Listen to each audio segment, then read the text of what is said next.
이번 영상은 가맹사업을 생각하고 계신 사장님이나 실제로 초기 가맹본부 대표님들을 위한 영상입니다.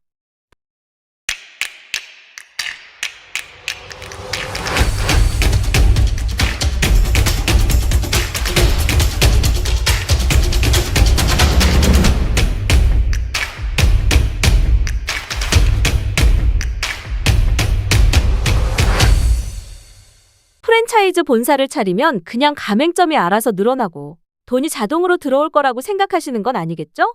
오늘은 초보 가맹본부가 저지르는 치명적인 실수 5가지를 알고 그것을 피하는 방법에 대해서 알아볼게요. 오늘 이야기할 5가지는 실제로 한국 프랜차이즈 업계에서 많이 벌어진 사례를 바탕으로 정리한 내용입니다.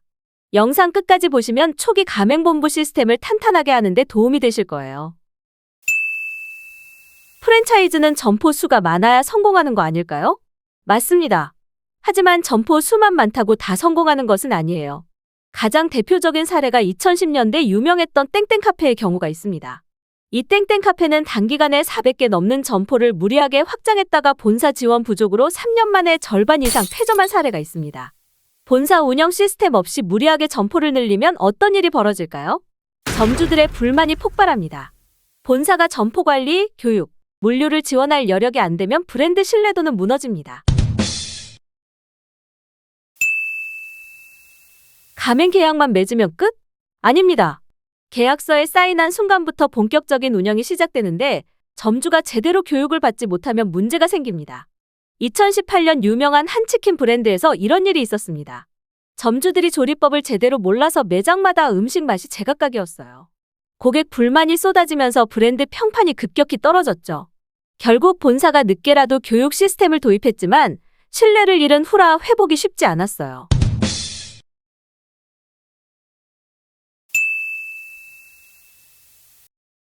점주들이 본사에 전화를 했는데 해결이 안 된다. 여기서부터 본사와 점주 관계가 틀어지는 겁니다. 실제 사례를 볼까요? 2020년 한 피자 브랜드가 본사와 점주 간 소통 부족으로 논란이 됐습니다. 본사가 점주들에게 일방적으로 할인 행사를 강요하면서 가맹점이 손해를 보는 구조가 되었어요. 점주들이 단체로 항의하면서 브랜드 신뢰도가 크게 떨어졌죠. 본사의 첫 번째 역할은 점주와의 원활한 소통입니다. 때문에 점주와 원활한 소통이 가능한 소통 창구를 만들어야 합니다. 점주들이 편하게 불만을 얘기할 수 있도록 전담 매니저를 두거나 정기적으로 점주 간담회를 여는 것이 중요합니다.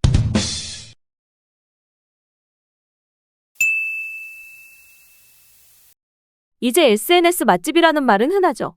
그런데 아직도 어떤 본사들은 가맹점이 알아서 매출을 올릴 거라고 생각합니다. 실제 사례를 보죠.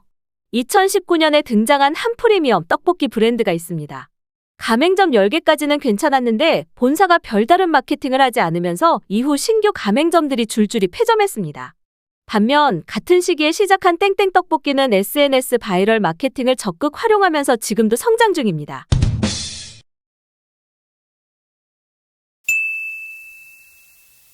어떤 가맹본부는 우리는 감각적으로 운영한다고 합니다. 하지만 감각은 사람마다 다릅니다. 같은 브랜드라도 점포마다 운영 방식이 다르면 소비자는 혼란을 느끼죠. 대표적인 실패 사례가 땡땡한식 브랜드.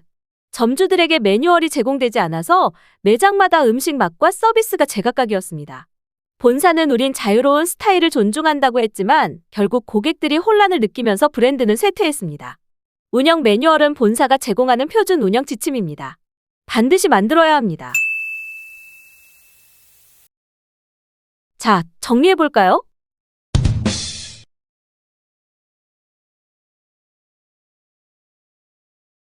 이 5가지만 지켜도 망할 확률을 크게 줄일 수 있습니다. 오늘은 초보 가맹본부가 가장 많이 하는 실수 5가지에 대해 알아보았습니다. 오늘 영상 참고하셔서 가맹사업 확장에 큰 도움이 되었으면 합니다. 더 많은 프랜차이즈 정보가 필요하다면